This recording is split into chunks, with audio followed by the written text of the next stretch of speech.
আর আমাদের দেশে পান থেকে চুন খসলেই যারা সংখ্যালঘু অধিকার বলে চিৎকার চেঁচামেচি করে আর নিন্দা জ্ঞাপন করে, তারা যুগ যুগ ধরে যে মুসলমান নিধন করে আসছে, সেখানে সামান্য একটু গোশত পাওয়া যাওয়ার কাল্পনিক অভিযোগের ভিত্তিতে দিন দুপুরে মানুষকে পিটিয়ে মেরে ফেলা হয়। হোলির রং গায়ে মাখতে না চাওয়ার কারণে দিন দুপুরে পিটিয়ে মানুষকে মেরে ফেলা হয়। তাদের উৎসবের নাম দিয়ে মুসলমানদের মসজিদগুলোকে ভাঙা হয় বুলডোজার দিয়ে।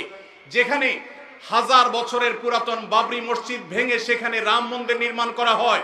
ওয়াকফ বোর্ডের উপরে কর্তৃত্ব প্রতিষ্ঠা করার মাধ্যমে মুসলমানদের লক্ষ লক্ষ সম্পদ, এটাকে হিন্দুরা তাদের মতো করে মসজিদ মাদ্রাসাগুলোতে আরো বহু রাম মন্দির প্রতিষ্ঠা করার আইনি ভিত্তি তারা তৈরি করেছে। এই কালো আইন, এই বিলের বিরুদ্ধে আমরা তীব্র প্রতিবাদ এবং নিন্দা জ্ঞাপন করছি। আমাদের দায়িত্ব হবে প্রত্যেকটা মানুষ ভারতবর্ষের মুসলমানদের বিরুদ্ধে এই ঐতিহাসিক জঘন্য যে পদক্ষেপ ভারত সরকার নিতে যাচ্ছে, এর বিরুদ্ধে প্রত্যেককে যার যার জায়গা থেকে প্রতিবাদ জানাতে হবে। ওয়াকফ সম্পদ এটা মুসলমানদের অধিকারের ব্যাপার, সামাজিক এবং ধর্মীয় অধিকারের ব্যাপার। মুসলমানদের সে অধিকার থেকে তারা বঞ্চিত করছে, একের পর এক কালো আইন করে করে মুসলমানদেরকে বঞ্চিত করা হচ্ছে। আমরা নিন্দা জানাই।